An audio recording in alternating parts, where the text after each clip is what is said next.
Nightmares and Dreamscapes, Disc 4.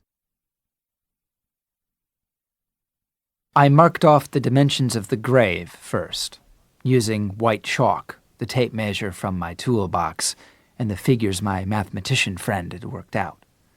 When I was done, a rough rectangle, not quite 5 feet wide by 42 feet long, glimmered in the dark. At the nearer end it flared wide. In the gloom, that flare did not look so much like a funnel as it had on the graph paper where my mathematician friend first sketched it. In the gloom, it looked like a gaping mouth at the end of a long, straight windpipe. "Oh, the better to eat you with, my dear," I thought, and smiled in the dark. I drew 20 more lines across the box, making stripes 2 feet wide. Last, I drew a single vertical line down the middle, creating a grid of 42 near squares, 2 feet by 2.5. The 43rd segment was the shovel-shaped flare at the end. Then I rolled up my sleeves, pull-started the compressor, and went back to square one. The work went faster than I had any right to hope, but not as fast as I had dared to dream. Does it ever? It would have been better if I could have used the heavy equipment, but that would come later. The first thing was to carve up the squares of paving. I was not done by midnight, and not by 3 a.m. when the compressor ran out of gas. I had anticipated this might happen and was equipped with a siphon for the van's gas tank. I got as far as unscrewing the gas cap, but when the smell of gasoline hit me, I simply screwed the cap back on and lay down flat on the back of the van. No more. Not tonight. I couldn't. In spite of the work gloves I'd worn, my hands were covered in big blisters, many of them now weeping. My whole body seemed to vibrate from the steady, punishing beat of the jackhammer. My arms felt like tuning forks gone mad. My head ached. My teeth ached. My back tormented me. My spine felt as if it had been filled with ground glass. I had cut my way through 28 squares. 28. 14 to go. And that was only the start. Never, I thought. It's impossible. Can't be done. That cold hand again. Yes, my darling. Yes. The ringing in my ears was subsiding a little now. Every once in a while I could hear an approaching engine. And then it would subside to a drone on the right as it turned onto the detour and started around the loop the highway department had created to bypass the construction. Today was Saturday. Dolan was coming on Sunday. No time. Yes, my darling. The blast had torn her to pieces. My darling had been torn to pieces for telling the truth to the police about what she had seen, for refusing to be intimidated, for being brave.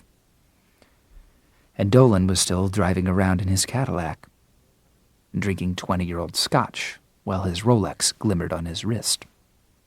I'll try, I thought, and then I fell into a dreamless sleep that was like death.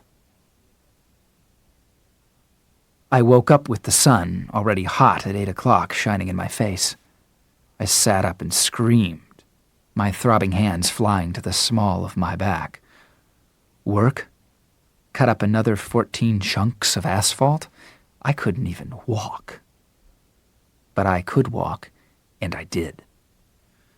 Moving like a very old man on his way to a shuffleboard game, I worked my way to the glove compartment and opened it.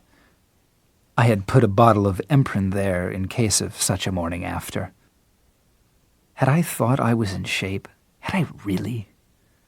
Well, that was quite funny, wasn't it?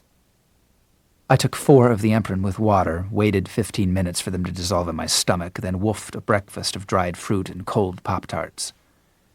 I looked over to where the compressor and jackhammer waited. The yellow skin of the compressor already seemed to sizzle in the morning sunshine.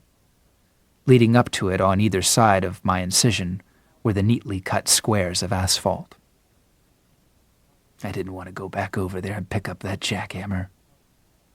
I thought of Harvey Blocker saying, You ain't never gonna be strong, Bubba. Some people and plants take hold in the sun, some wither up and die. Why you pulling this crap on your system? She was in pieces, I croaked. I loved her and she was in pieces. As a cheer, it was never going to replace Go Bears or Hook 'em Horns, but it got me moving. I siphoned gas from the van's tank, gagging at the taste and the stink, holding on to my breakfast only by a grim act of will. I wondered briefly what I was going to do if the road crew had drained the diesel from their machines before going home for the long weekend, and quickly shoved the thought out of my mind. It made no sense to worry over things I couldn't control. More and more, I felt like a man who had jumped out of the bay of a B-52 with a parasol in his hand instead of a parachute on his back. I carried the gasoline can over to the compressor and poured it into the tank. I had to use my left hand to curl the fingers of my right around the handle of the compressor's starter cord. When I pulled, more blisters broke, and as the compressor started up, I saw thick pus dripping out of my fist. Never make it. Please, darling. I walked over to the jackhammer and started it again. The first hour was the worst, and then the steady pounding of the jackhammer combined with the Emperor seemed to numb everything, my back, my hands, my head. I finished cutting out the last block of asphalt by 11. It was time to see how much I remembered of what Tinker had told me about jump-starting road equipment. I went staggering and flapping back to my van and drove 1.5 miles down the road to where the road construction was going on. I saw my machine almost at once, a big Case Jordan bucket loader with a grapple and pinchers attachment on the back. $135,000 worth of rolling stock. I had driven a Caterpillar for Blocker, but this would be pretty much the same. I hoped. I climbed up into the cab and looked at the diagram printed on the head of the stick shift. It looked just the same as the one on my cat. I ran the pattern once or twice. There was some resistance at first because some grit had found its way into the gearbox. The guy who drove this baby hadn't put down his sand flaps and his foreman hadn't checked him. Blocker would have checked. And docked the driver $5, long weekend or not. His eyes. His half-admiring, half-contemptuous eyes. What would he think of an errand like this? Well, never mind. This was no time to be thinking of Harvey Blocker. This was a time to be thinking of Elizabeth. And Dolan. There was a piece of burlap on the steel floor of the cab. I lifted it, looking for a key. There was no key there, of course. Tink's voice in my mind. Shit, a key could jumpstart one of these babies, white bread. Ain't nothing to it. At least a car's got an ignition lock on it. New ones do, anyway. Looky here. No, not where the key goes. You ain't got no key. Why you want to look where the key goes? Look here. See these wires hanging down? I looked now and saw the wires hanging down, looking just as they had when Tinker pointed them out to me. Red, blue, yellow, and green. I pared the insulation from 1 inch of each, and then took a twist of copper wire from my back pocket. Okay, white bread, listen up, 'cause maybe we're gonna give a Q&A later, you dig me? You're gonna wire the red with the green. You won't forget that 'cause it's like Christmas. That takes care of your ignition. I used my wire to hold the bare places on the red and green wires of the Case Jordan's ignition together. The desert wind hooted, thin, like the sound of someone blowing over the top of a soda bottle. Sweat ran down my neck into my shirt where it caught and tickled. Now you just got the blue and the yellow. You ain't gonna wire 'em. You're just gonna touch 'em together, and you're gonna make sure you ain't touching no bare wire with yourself when you do it neither, unless you want to make some hot electrified water in your old jockeys, man. The blue and the yellow ones turn the starter. Off you go. When you feel like you had enough of a joyride, you just pull the red and green wires apart, like turning off a key you don't have. I touched the blue and yellow wires together. A big yellow spark jumped up and I recoiled, striking the back of my head on one of those metal posts near the rear of the cab. Then I leaned forward and touched them together again. The motor turned over, coughed, and the bucket loader took a sudden spasmodic lurch forward. I was thrown into the rudimentary dashboard, the left side of my face striking the steering bar. I'd forgotten to put the damn transmission in neutral and had almost lost an eye as a result. I could almost hear Tink laughing. I fixed that and then tried the wires again. The motor turned over and turned over. It coughed once, puffing a dirty brown smoke signal into the air to be torn away by the ceaseless wind. And then the motor just went on cranking. I kept trying to tell myself that the machine was just in rough shape. A man who'd go off without putting the sand flaps down, after all, was apt to forget anything. But I became more and more sure that they had drained the diesel, just as I had feared. And then, just as I was about to give up and look for something I could use to dipstick the loader's fuel tank, all the better to read the bad news with, my dear, the motor bellowed into life. I let the wires go. The bare patch on the blue one was smoking, and goosed the throttle. When it was running smoothly, I geared it into first, swung it around, and started back towards the long brown rectangle cut neatly into the westbound lane of the highway. The rest of the day was a long, bright hell of roaring engine and blazing sun. The driver of the Case Jordan had forgotten to mount his sand flaps, but he'd remembered to take his sun umbrella. Well, the old gods laugh sometimes, I guess. No reason why, they just do. And I guess the old gods have a twisted sense of humor. It was almost 2 o'clock before I got all of the asphalt chunks down into the ditch, because I'd never achieved any real degree of delicacy with the pinchers. And with the spade-shaped piece at the end, I had to cut it into 2 and then drag each chunk down the ditch by hand. I was afraid that if I used the pinchers, I would break them. When all the asphalt pieces were down the ditch, I drove the bucket loader back down to the road equipment. I was getting low on fuel. It was time to siphon. I stopped the van, got the hose, and found myself staring, hypnotized, at a big jerry can of water. I tossed the siphon away for the time being and crawled into the back of the van. I poured the water over my face and neck and chest and screamed with pleasure. I knew that if I drank I would vomit, but I had to drink. So I did, and I vomited.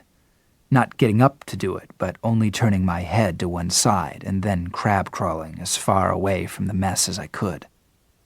Then I slept again, and when I woke up it was nearly dusk, and somewhere a wolf was howling at the new moon rising in the purple sky. In the dying light, the cut I had made really did look like a grave. The grave of some mythical ogre, Goliath maybe. Never, I told the long hole in the asphalt. Please, Elizabeth whispered back. Please, for me. I got 4 more Emprin out of the glove compartment and swallowed them down. For you, I said.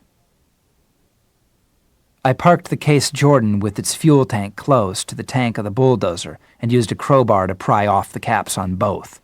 A dozer jockey on a state crew might get away with forgetting to drop the sand flaps on his vehicle, but forgetting to lock the fuel cap in these days of $1.05 diesel? Never. I got the fuel running from the dozer into my loader and waited, trying not to think, watching the moon rise higher and higher in the sky. After a while, I drove back to the cut in the asphalt and started to dig. Running a bucket loader by moonlight was a lot easier than running a jackhammer under the broiling desert sun, but it was still slow work because I was determined that the floor of my excavation should have exactly the right slant. As a consequence, I frequently consulted the carpenter's level I brought with me. That meant stopping the loader, getting down, measuring, climbing up into the peak seat again. No problem ordinarily, but by midnight my body had stiffened up, and every movement sent a shriek of pain through my bones and muscles. My back was the worst. I began to fear that I had done something fairly unpleasant to it. But that, like everything else, was something I would have to worry about later. If a hole 5 feet deep as well as 42 feet long and 5 feet wide had been required, it really would have been impossible, of course, bucket loader or not. I might just as well have planned to send him to outer space, or dropped the Taj Mahal on him. The total yield on such dimensions is over 1,000 cubic feet of earth. You've got to create a funnel shape that will suck your bad aliens in, my mathematician friend had said. And then you've got to create an inclined plane that pretty much mimes the arc of descent.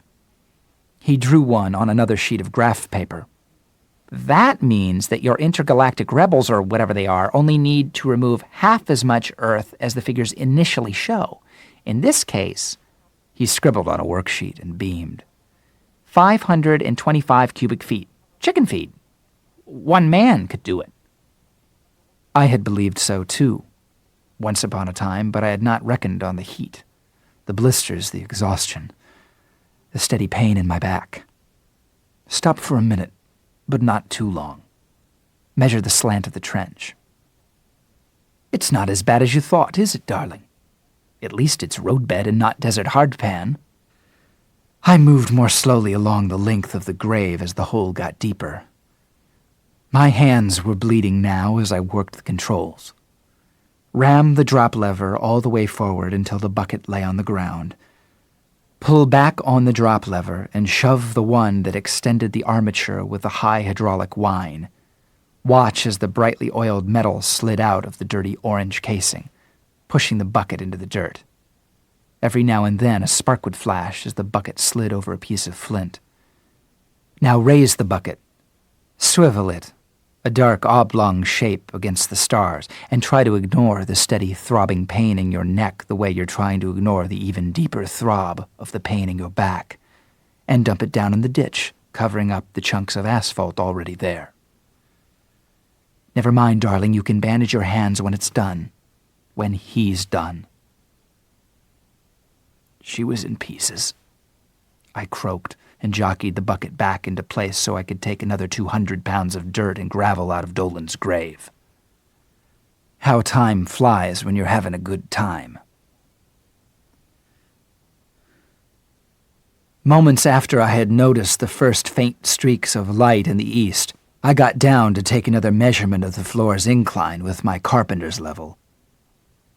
I was actually near the end. I thought I might just make it. I knelt, and as I did it, I felt something in my back let go. It went with a dull little snap. I uttered a guttural cry and collapsed on my side in the narrow, slanted floor of the excavation, lips pulled back from my teeth, hands pressing into the small of my back. Little by little, the very worst of the pain passed, and I was able to get to my feet. All right, I thought. That's it. It's over. It was a good try, but it's over. Please, darling, Elizabeth whispered back. Impossible as it would have been to believe once upon a time, that whispering voice had begun to take on unpleasant undertones in my mind. There was a sense of monstrous implacability about it. Please don't give up. Please go on. Go on digging? I don't even know if I can walk. But there's so little left to do, the voice wailed. It was no longer just the voice that spoke for Elizabeth, if it had ever been. It was Elizabeth. So little left, darling. I looked at my excavation in the growing light and nodded slowly. She was right. The bucket loader was only 5 feet from the end, 7 at most. But it was the deepest 5 or 7, of course, the 5 or 7 with the most dirt in it. You can do it, darling. I know you can. Softly cajoling. But it was not really her voice that persuaded me to go on. What really turned the trick was an image of Dolan lying asleep in his penthouse, while I stood here in this hole beside a stinking, rumbling bucket loader, covered in dirt, my hands in flaps and ruins. Dolan, sleeping in silk pajama bottoms with one of his blondes asleep beside him, wearing only the top. Downstairs, in the glassed-in executive section of the parking garage, the Cadillac, already loaded with luggage, would be gassed and ready to go. All right, then, I said. I climbed slowly back into the bucket loader's seat and revved the engine. I kept on until 9 o'clock, and then I quit. There were other things to do, and I was running out of time. My angled hole was 40 feet long. It would have to be enough. I drove the bucket loader back to its original spot and parked it. I would need it again, and that would mean siphoning more gas, but there was no time for that now. I wanted more Emprin, but there weren't many left in the bottle, and I would need them all later today. And tomorrow, oh yes, tomorrow, Monday, the glorious 4th.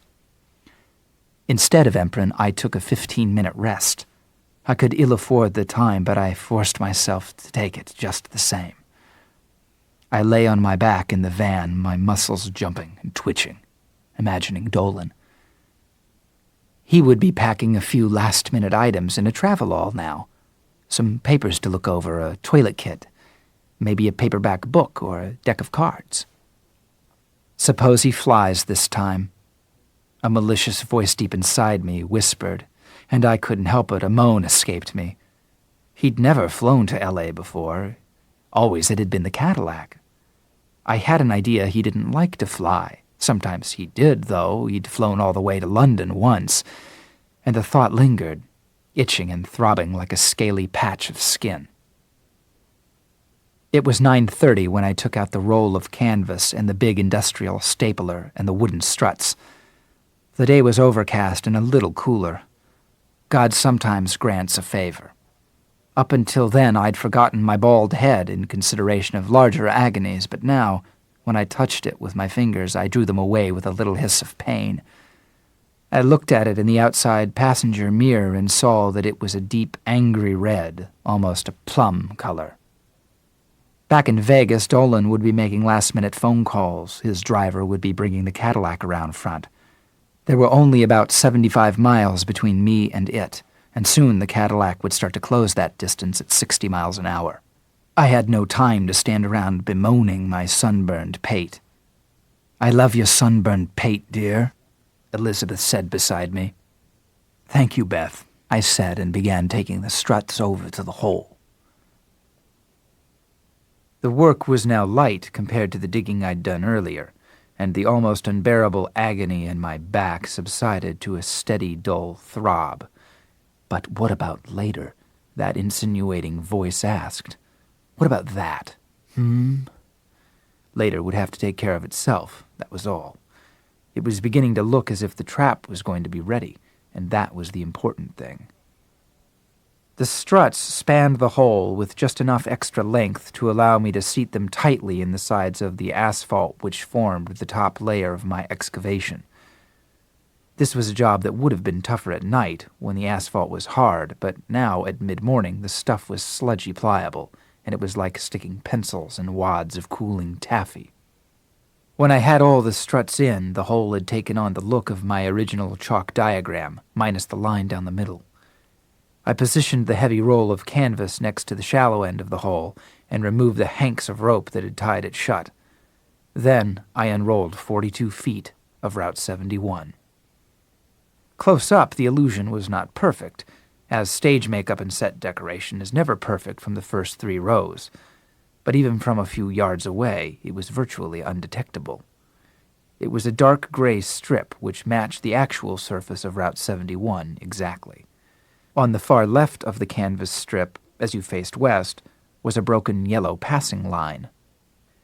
I settled the long strip of canvas over the wooden understructure, then went slowly along the length of it, stapling the canvas to the struts. My hands didn't want to do the work, but I coaxed them. With the canvas secured, I returned to the van, slid behind the wheel. Sitting down caused another brief but agonizing muscle spasm, and drove back to the top of the rise. I sat there for a full minute, looking down at my lumpy, wounded hands as they lay in my lap. Then I got out and looked back down Route 71, almost casually. I didn't want to focus on any one thing, you see. I wanted the whole picture, a gestalt, if you will. I wanted, as much as possible, to see the scene as Dolan and his men were going to see it when they came over the rise. I wanted to get an idea of how right, or how wrong, it was going to feel to them. What I saw looked better than I could have hoped. The road machinery at the far end of the straight stretch justified the piles of dirt that had come from my excavation.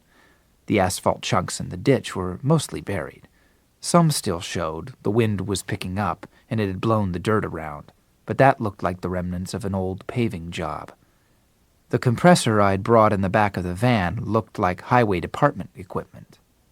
And from here, the illusion of the canvas strip was perfect. Route 71 appeared to be utterly untouched down there. Traffic had been heavy Friday and fairly heavy on Saturday. The drone of motors heading into the detour loop had been almost constant. This morning, however, there was hardly any traffic at all. Most people had gotten to wherever they intended to spend the 4th, or were taking the interstate 40 miles south to get there. That was fine by me. I parked the van just out of sight over the brow of the rise and lay on my belly until 10:45. Then, after a big milk truck had gone lumbering slowly up the detour, I backed the van down, opened the rear doors, and threw all the road cones inside. The flashing arrow was a tougher proposition. At first I couldn't see how I was going to unhook it from the locked battery box without electrocuting myself. Then I saw the plug.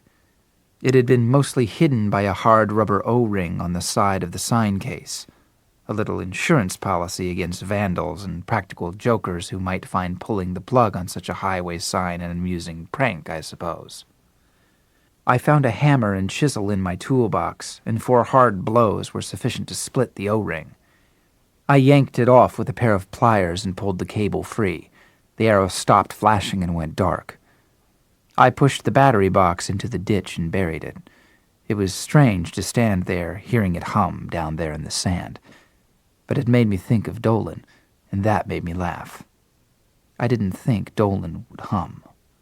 He might scream, but I didn't think he would hum.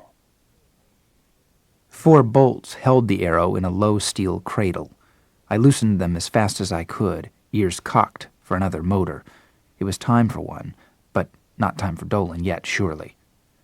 That got the interior pessimist going again. What if he flew? He doesn't like to fly. What if he's driving, but going another way?